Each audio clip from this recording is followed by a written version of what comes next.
Hello, everyone, and welcome to another New Year, New Language Summit session. This is the last one of day two, so I hope you enjoyed today's program and you had a chance to watch yesterday's program as well. As a reminder, free ticket holders, you get 24 hours to watch every session from each session going out. So, if you want to watch the morning session of day one, you have until the morning of day two, so on and so forth. It's not 24 hours total where you just have to cram everything in. It's 24 hours from each. If you want to remove this time restriction, just go check out the all access passes that we offer. It's a small one-time payment. Or you can go for the all access gold, which will give you access to all 4 years of New Year, New Language replays, a bunch of upgraded bonuses and much more. For that, just check the upgrade button up top where it's all the features are listed and you can instantly upgrade there. But yeah, in this session, I'm joined by my good friend Michelle Frolla, who is the founder of the Intrepid Guide and also Intrepid Italian, where she teaches Italian. And in this session, we're going to be talking about essential language learning strategies for consistent success and fulfillment. And more specifically, we're going to be going over Michelle's concept that she calls the review or work review, as you might be used to making in a business or for your work, where you do, what's been working, what hasn't been working, and trying to improve these things going forward if you feel like your language learning routines or habits aren't as solid as you'd like them, progressing as much as you'd want to. But yeah, so Michelle is spending a lot of her time this year teaching Italian through her Intrepid Italian courses. So if you're interested in that, definitely check out her courses. And you can also click the link on her speaker profile to go over to the Intrepid Guide, which has more language content and also travel content. So I'm really happy to have Michelle back on the New Year, New Language Summit. And yeah, let's jump in. Hello, everyone. Welcome back to another New Year, New Language Summit session. And here I am with Michelle Frolla. Hello, Michelle. Hey Chris, good to be back. It's good to see you again. You were here a few years ago on the New Year, New Language Summit. And if people haven't seen those sessions, definitely go back and check those out, where we had a lot of you learner ideas about the 80-20 rule, learning what's important to you. And so today we're back with another presentation. But before we get into that, do you want to give people just a little bit of your background, what you're working on at the moment, and where you're from, of course?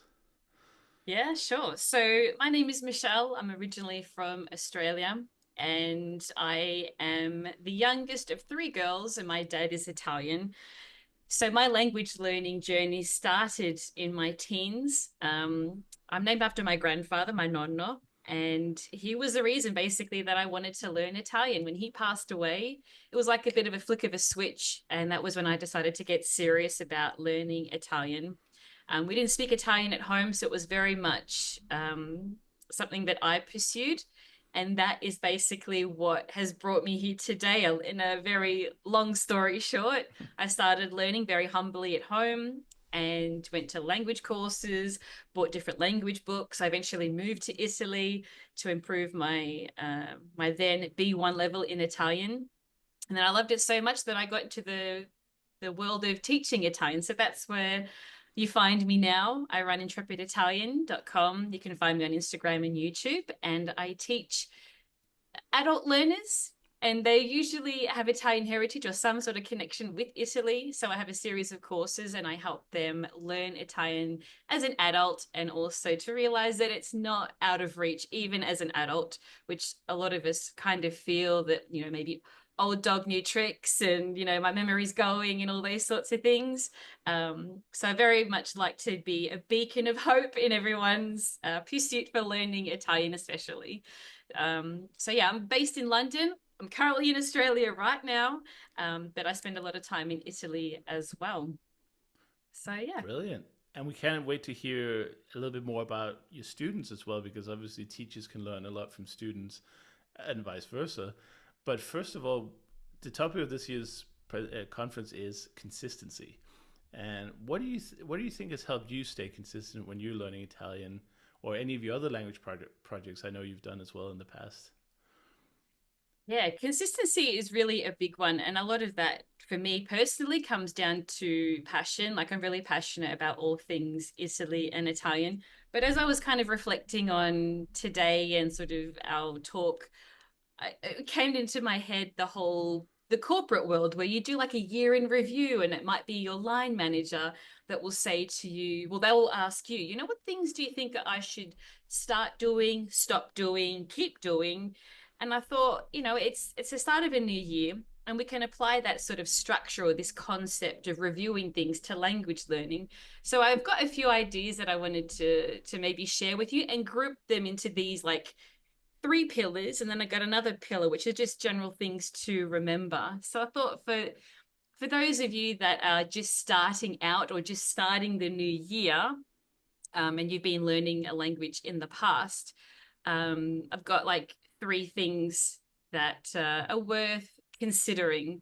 So when when you need to have a reason for learning something, right? It doesn't just apply to language learning, but if you're learning the language, what is your goal? Is it for, you want to move to Italy? Is it just because you want to speak and have like informal conversations when you travel around Italy? So what is it that you need the language for? Because this will give you the clarity that you need to focus on certain elements of the language. And you mentioned this before, and this is my approach to language learning is the 80-20 rule. So really focusing on the 20% of the language from the beginning that you can then use and apply in 80% of the situations that you find yourself in. So those are things are like, the most common verbs that you'll need instead of like those abstract, more like really specific verbs that you may not need. The ways that you can start a conversation, start small talk if that's your focus for traveling in Italy. You do need Italian to use it for business reasons, or do you just want to learn colloquial Italian? So kind of focusing on the areas and the elements of the grammar first that are going to give you that real bang for buck, that is going to really, you're going to see results sooner because you're able to implement it sooner. It's not like when you're on certain language apps and they teach you things like, I'm sitting on the bathroom floor crying, like lots of different words here that you don't necessarily need to have as a sentence that you're going to say. If you're traveling in Italy, you need to know like how to order food, ask for directions, pay for tickets, ask if you can pay in cash or card. But in a business space, it's very different. If you need to give a presentation and you need to justify, when I was living in Italy, I need to like explain my designs that I would create and my rationale for that. So focusing, like knowing what your why is and then using the 80-20 approach to language learning combined is a real sort of powerful way to learn a language. Later on, I kind of wanted to mention that there is no one bullet that is going to solve all your language problems. Like there is no one way to learn a language. There are so many different ways. You just have to find what works with for you, what resonates with you, which leads me on to my next point that I was going to share, which is like you need to find the fun. Find the fun in the process because the process never ends. We're always going to be learning a language. I'm a native English speaker and I'm always learning new words in English. I'm learning the different variations of English between the British and the American English with my Australian English.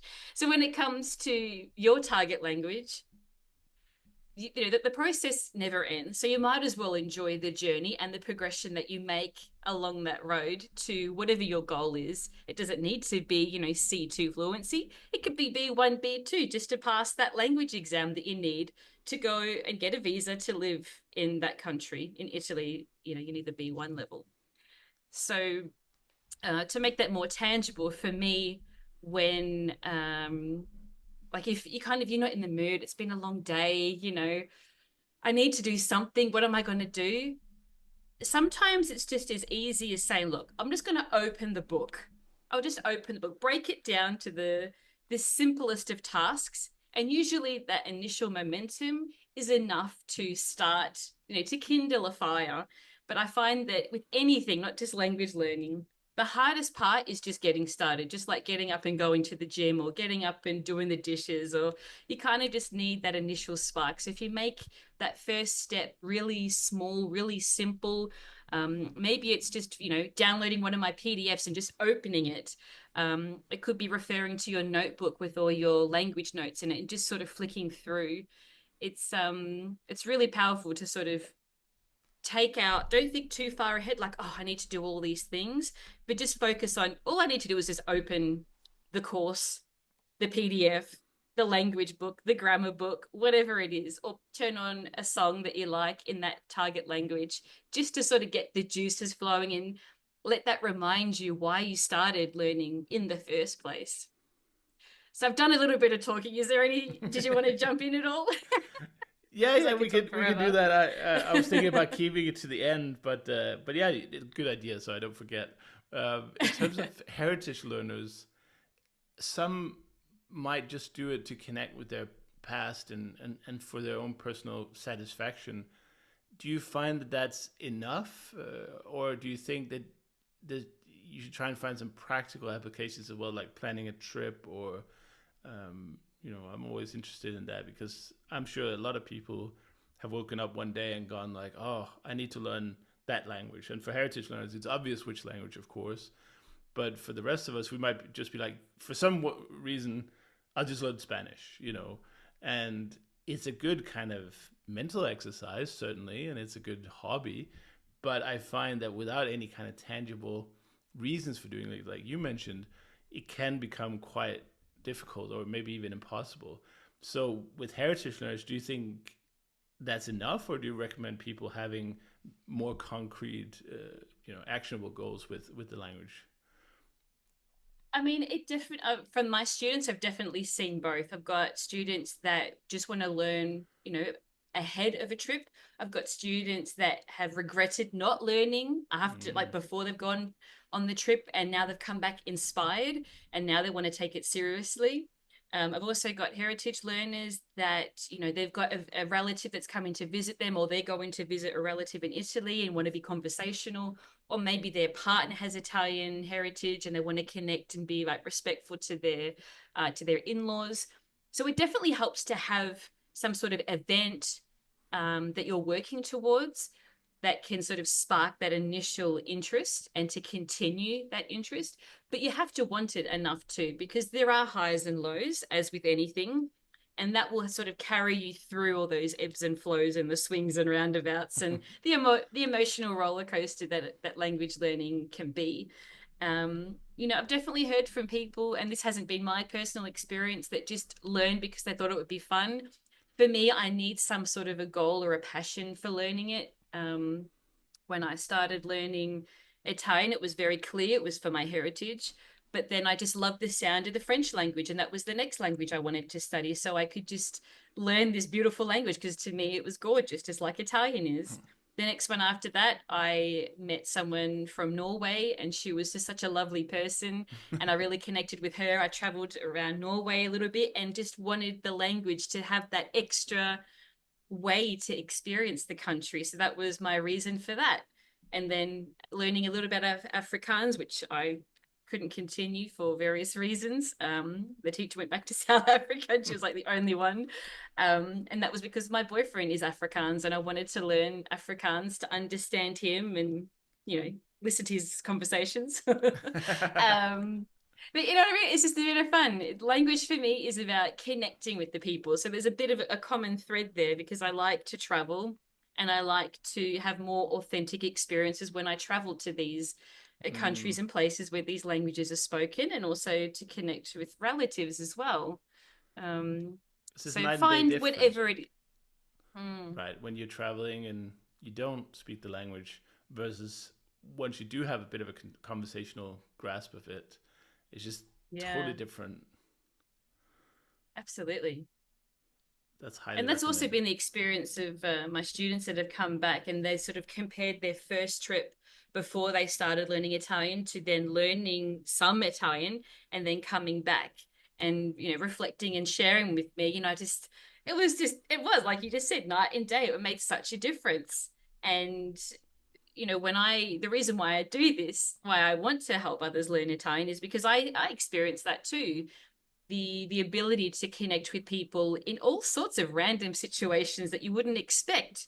Mm. Connecting with the lady at the post office inside the Uffizi Gallery in Florence. Turns out she is from the same little town where my dad is from. Wow. Um, it's just crazy, like the languages, the the ability to speak Italian was the reason that we could connect in that way. And I remembered more about that interaction with her than I did about the Uffizi Gallery itself. Like it's Right. that's the power of connection and conversation. And you don't need to be perfect. Like, you stumble through the subjunctive, your verb conjugations, your different tenses. It doesn't matter. Like you can piece it together. And as long as you can, connect the dots, even if they're a bit all over the place, it's all just about communication and enjoying the process. Yeah, so Yeah. keep it relevant, keep it fun. As sort of Yeah. the just summarizing. And what else should we be doing to make sure that we get consistent results in 2025 and beyond? Yeah. So the other thing I wanted to mention, just sort of like that start doing. So, what is your reason for learning is the first one. Always be learning is the second one. So, find the fun and just start, make it like a simple task. And the last thing is to ensure that you have a nice balance between passive and active learning. So, passive learning is something that you can do all day, it doesn't take too much effort, you're not mentally drained from the process. And that looks like, listening to your target language, like the music in your target language, listening to podcasts, and not really focusing too much. Like it's in the background. So, watching movies and things like that with the subtitles. But then active learning is when you're really paying attention. It can be a bit tiring. After an hour or so, you kind of like your brain is a bit fried, but you're actively participating in the learning process. So it could be, you're practicing your verb conjugations, you're filling out exercises. So it's important to have a balance between the passive and the active learning and to try and find a blend of these each day if you can. And if you're a bit stuck and you kind of, you've got a busy day and you're tired and you're not in the mood, you can use your passive learning tools to sort of kickstart you to do active learning. So it could be, oh, I'm not in the mood to practice my verb conjugations or whatever, but I'll turn on an Italian movie that I really like or something that you've seen before and you know the storyline so you don't have to pay too much attention and you get inspired again and that's sort of after 10 minutes you might turn it off and you might want to go and oh yeah I need to practice my future tense like I'm not really sure or go and do my homework or go and do those exercises or just go and review that PDF that Michelle made on the subjunctive or whatever it is. Because if you just focus too much on passive learning, it won't give you the results that you need to speak the language. It might all be stuck in your head, but you can't actually like verbalize it and process it for it to come out. And that's the most important part, right? Is to be able to piece it all together and then to say it, to speak it, to practice it, and to use it. Yeah, and it could be So tempting yeah, to do a lot of the passive things. And I don't know, apps are probably somewhere in yeah, between there. Like apps like Duolingo offer some kind of mm, interaction, but really that you don't really speak. Well, actually, that might be coming with all these like new AI features and apps can test your pronunciation more and more.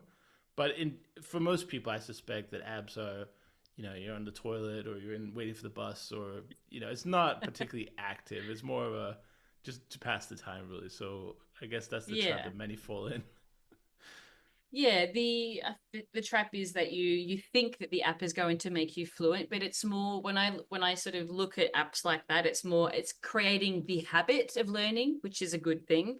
Yeah, And you might pick up some random vocabulary along the way, but that random vocabulary isn't really in line with the 80/20. Like if you have a goal that you're working towards, for a trip or an event or an exam you need to pass, then that isn't going to give you what you need. But by all means, use it as a form of passive learning and a bit of fun. But just know what its purpose is for and don't rely on it to give you that fluency that you might be seeking. It's just something to play with and it gamifies the learning process. But I, when I was playing with it and using it initially, I'm like, I'm focusing too much on my score and my streak than I am on mm, actually learning. And I'm like, this isn't this isn't for me. It might work for some people, but I know that this isn't going to give me the results that I need. So right. yeah. Yeah, so we need a little bit more of a diverse, maybe set of resources to to learn better and more effective and more fun too. I suppose if you just keep doing one app all the Yeah. time, I mean, we're gonna get very bored. Yeah, exactly. You got to find what works for you, which is something I was going to mention after, but I kind of wanted to, now that we've sort of looked at the things that you should start doing, maybe we should look at some things that you should stop doing if you're Great already idea. Yeah, in like it. the process of learning and you're reflecting on the previous year. Some of these aren't super tangible. It's a bit more of tapping into the mindset, which can be a little bit woo woo, but bear with me a little bit and take from it what you will. And this is something that I have to constantly remind myself of as well. The first one I wanted to mention is don't compare yourself and where you are with someone else who is further down the road.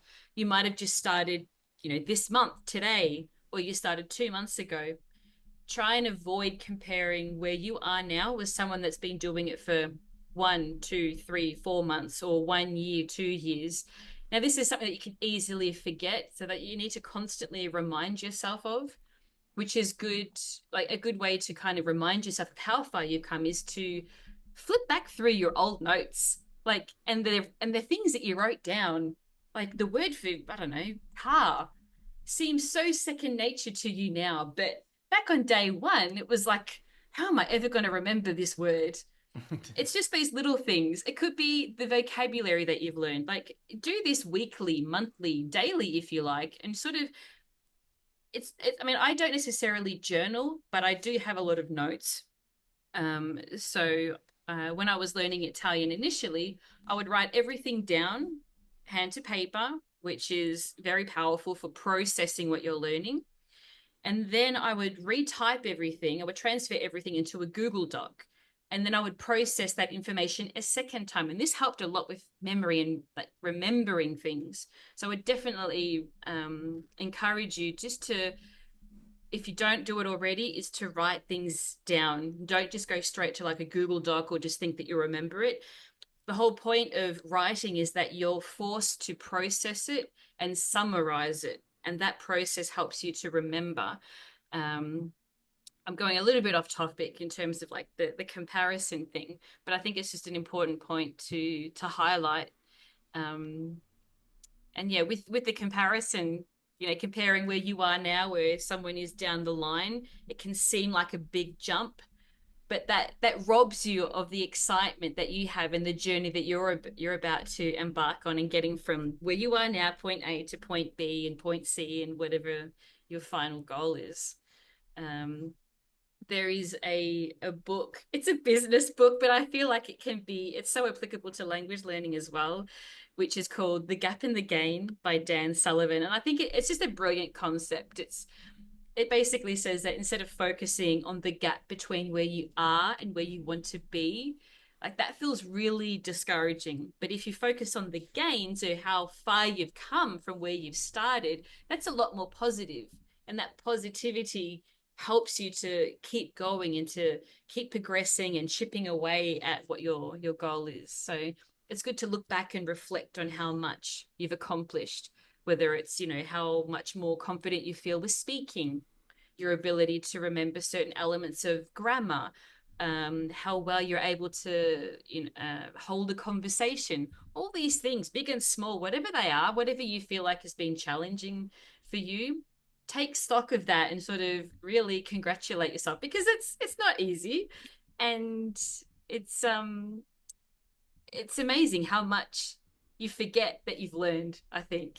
So that's why it's important to reflect. And it's January, so it's a good time to reflect on what your previous year has been like, or how you've learned maybe a language in the past and didn't quite get the results that you were looking for, and how you can do things a little bit differently. Fantastic. And that's the point of the event as well, to get some inspiration, Yeah. get some ideas, and obviously keep going. Um, are there any other kind of bad habits, or maybe it could be mindset as well? I think mindset is extremely important. Things or habits that you or your students um, are doing that maybe should do less of or try to eliminate. Yeah, so I kind of touched on this earlier. Like, it's a bit of a combo thing. the idea that there's like a one size fits all, like there's just Mm, one course or one book or one teacher that's going to make you fluent in X language. Like there is no magic pill, and there it's just what works for you, and it just depends on if you like the way that that teacher presents, where they explain things, if you like the platform. So if it's a book, an online course, an in-person class, an immersion experience, you're just going to find what works for you. So avoid that whole quick fix or gimmicks. The simple stuff works. So for example, writing things down by hand, that works incredibly well mm, for memory. um, the efficiency is one thing that you can look for. So, what are some ways that you can be efficient with the whole learning process, which goes back to the 80/20, and focusing on what you actually need to learn for your everyday use of the language? And also mm. consistency, big or small, whatever it is, it's better to be consistent than intense about it. Like you don't need to like, oh, I haven't done any language learning this week. I'm going to do 3 hours on a Sunday. You're better off enjoying it by kind of maybe doing 10 minutes where you can, on the toilet if you need to, while Yeah, you're queuing up, while you're on public transportation, while you're out shopping and you're listening to something passive, and then later on you do some active learning. Doing a little and often is better than just cramming at the end. So it's not about finding time, it's about making time and making these things habitual. Like maybe during your morning coffee, you're going to do some active learning. When you're brushing your teeth, you're doing some passive learning by listening to something. You've got the Italian, well, sorry, I always go back to Italian. You've got the radio on in your target language. Like just anything that can give you exposure to the language yeah, is going to keep the language front of mind. So it is these little simple tactics that compound that make the difference. yeah. So yeah, that's what And I would just to say. summarize, to me, that last bit sounded a lot like intentionality, which I think, Mm, I mean, that's kind of my word of the year for 2025. I want to be more intentional with a lot of things. But for learning a language, I think that's key because otherwise you just end up kind of drifting. And you might say to yourself, well, I've been learning Italian, let's say for 3 months. But if you look at the things you do on a daily basis and the resources that you use, is that really an intentional use of time and activities that will move you forward? So really being intentional and like you said, writing down and building those goals and try to build that the kind of curriculum that you're after with the learning what you need to learn. That I think those are great. And you also mentioned uh, my what I heard. You can tell me if I was wrong, but it sounded to me like you were mentioning this kind of to stop doing this kind of all or nothing mentality that a lot of us have. Could be linked to perfectionism, but it's this idea that, oh, I have to study an hour a day, otherwise I won't study at all. And then of course you end up not studying at all because you burn out after 2 weeks. So having this idea that a little bit every day is far more superior than trying to cram hours into the first week or 2 weeks and then going like, you know what, I'm done. yeah. And it's also it becomes really daunting when you say to yourself, I need to do 1, 2, or 3 hours to make up for the fact I did nothing this week. You're better off just making it 10 minutes, Yeah, because because if you don't do that 1 hour, 2 hours, or 3 hours, you beat yourself up and it makes it even worse. So yeah, that's why I'm like, you don't want to bring that negativity into something that should be enjoyable. Which is why when I mentioned earlier, just make it really small. If you can't, like, it's a lot harder to find 1, 2, or 3 hours in a day than it is to find 10 minutes each day. And that's why I say, like, start really small. When they say, if you want to go to the gym, just put your running shoes near the door so you don't need to go find them, or pack your bag the night before. yeah, Make it really simple. Don't overthink it. It always comes to mind like the Nike slogan, just do it. Like, yeah. don't overthink it. Just get started. Just open the book. Just don't think about it. Just do it. I use that quite a lot. So hopefully that's helpful for someone out there. Yeah. Stop overthinking it. Yeah, but I think it's really good to talk Yeah. about things that you're talking about things not to do because a lot of these events, when we do them, they tend to be a little prescriptive in, oh, here are all the things you need to do. But I think it's really good to also look at, okay, what should I stop doing? And of course, we have a tremendous Yeah. amount of videos about all these kind of negative mindsets you might be finding yourself in, like the comparison, perfectionism, procrastination, all these kind of very normal human reactions to something that is so worthwhile and so challenging, because it's a habit that has to be done over a long period of time before you see results. So definitely, if you have the all access gold ticket, do browse the library. There's plenty of more of these mental topics discussed, because it's so important. Like, you can't learn a language just with tactics. Like, there's no way. Like, nobody will ever learn a language that way. You have to respect yourself and take care of yourself before that will even become a question.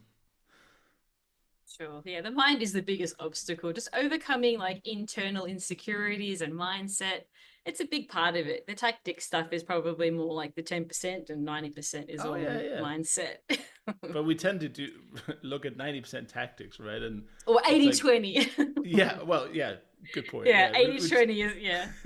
we tend to look at 80% tactics for learning languages, when in reality, if you get the mindset and the mentality and the expectations and the other things we talked about today right, it doesn't really Mm. matter what tactic you use, they'll all work, because you have the consistency that comes from being intentional and being, goal driven, and getting set up fast for fast success, rather than, oh, I'm going to do hours and hours of boring textbooks that don't interest me.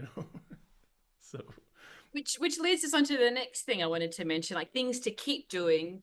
right. Find the fun, like do more of what works for you and what you enjoy. Don't just do what you're told to do. Focus on things, and it can also be like, if you kind of, I can't be bothered learning today, find what it is in that language, or what it is about languages in general that you enjoy learning. Are you like a real grammar geek and you really like to know the nuts and bolts of how grammar works? Like for me, what really got me energized was learning Italian idioms. So if I was ever sort of, I don't really know what to focus on, or I had so many different Italian books on idioms, and I would just flip through it at night before I went to bed, reading two or three and sort of thinking them over, how I would use them. I just love learning idiomatic expressions in Italian. That got me really energized. So do more of what you enjoy. If they say you got to have, um, divide your time between reading, writing, listening, and speaking. But don't just like listen to the Italian radio if that's not what you would do in your native language. Listen Mm, to a podcast on a topic that you enjoy. Watch a movie that has a storyline that you would enjoy. Like if you like action or romance or a documentary, pick topics and themes and formats that you would naturally enjoy in your native language. Don't just, you know, listen to the Italian radio if you don't listen to the radio in your yeah. in your native language. Like it doesn't make sense. Of course, you might be limited by your resources, but it's language learning is a lot more accessible now with the internet than when I was learning, where the internet was around, but the amount of resources was a lot more limited. There was no Netflix and Prime and all Sure. these different platforms to find content.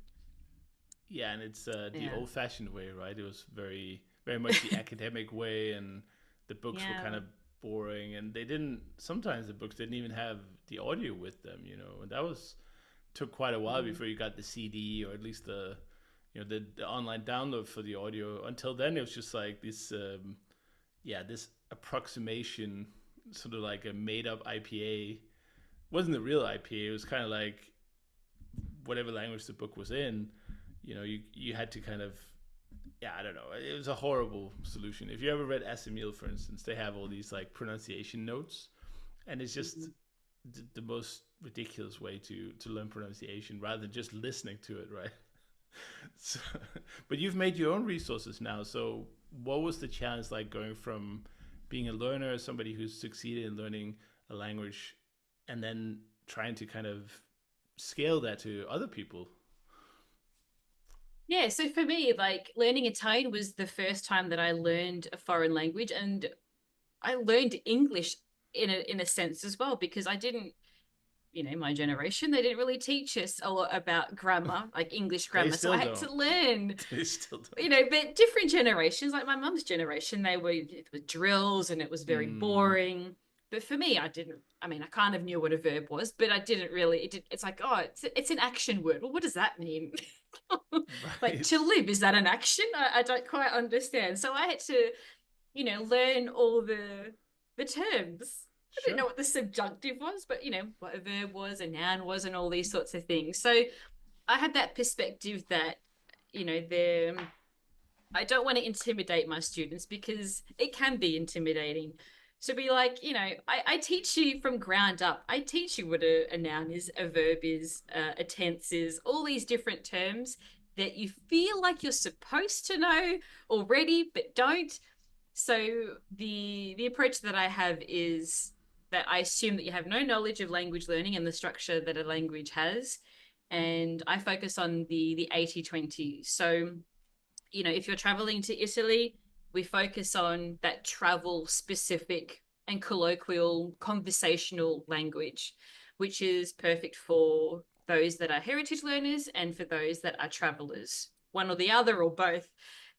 So that's how I like to structure my courses. And then when I was talking before about, having like focusing on what you need to learn, I've created a series like 30-day challenges that go into like that dive deeper into elements of the grammar. So if you feel like, oh, I don't quite get prepositions, like I need more time, like I need something.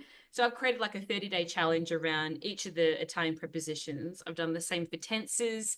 There's more coming this year. I'm currently working on one right now. There's one on verbs, Italian idiomatic expressions, of course, my favorite.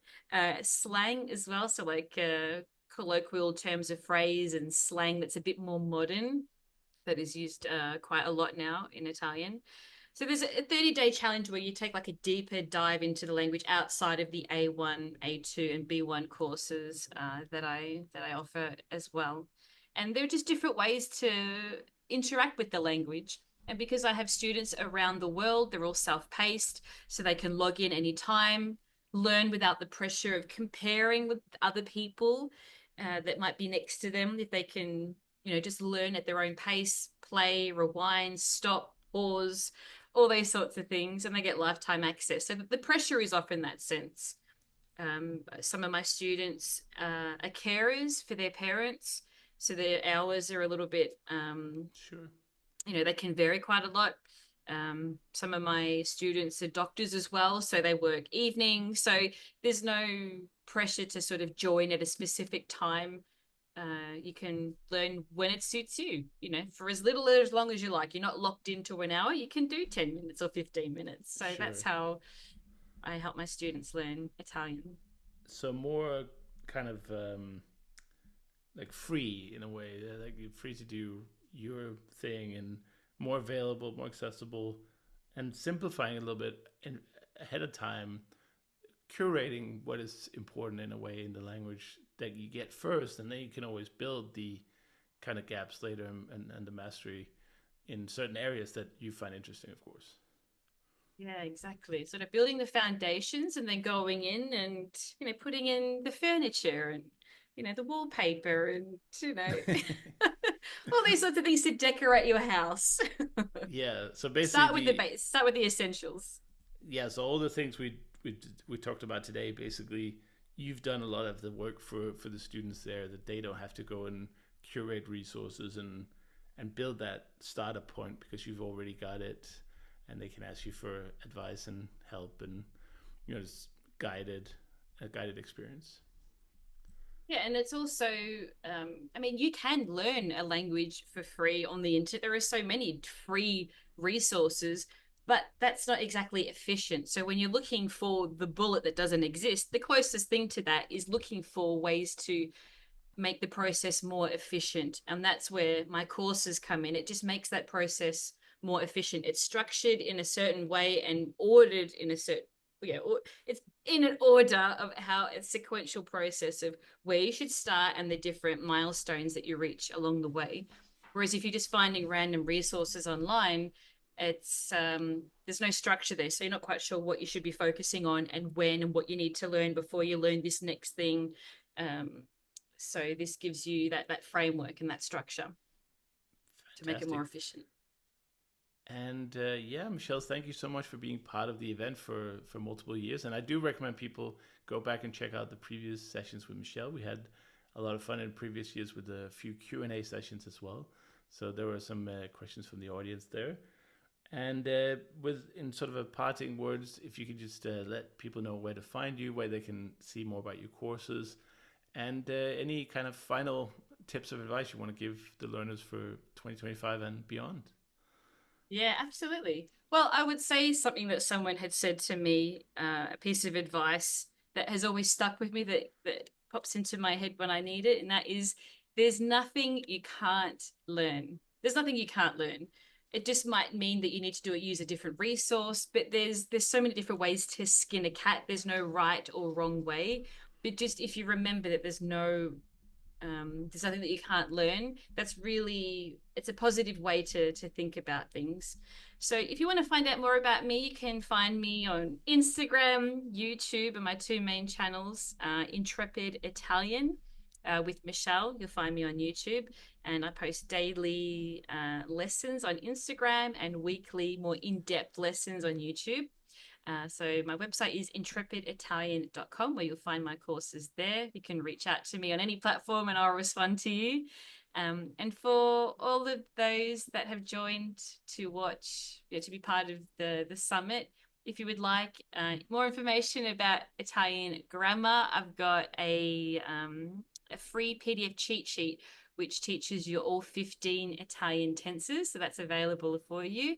And for those that have the all access pass, you can get $20 off any of my Italian courses or bundles. There's quite a few different courses. So, depending on where you are, if you use the code provided somewhere on this page, you will get $20 off until the end of the month, the end of January, to Wow. help kickstart or continue your journey to learning Italian. Yeah, thank you so much, Michelle, for providing that, and I'll be sure to put that in the sidebar so people can get that grammar PDF and or the discount. Wonderful. Thank you. All right, thank you, Michelle, for coming back on the event, and for anyone who tuned in, thank you so much for being with us here to the end. You really got some consistency in watching presentations, so now go and make some of it with your language learning as well, and we'll see you in the next presentation. Thanks so much, Chris. See everyone. Ciao.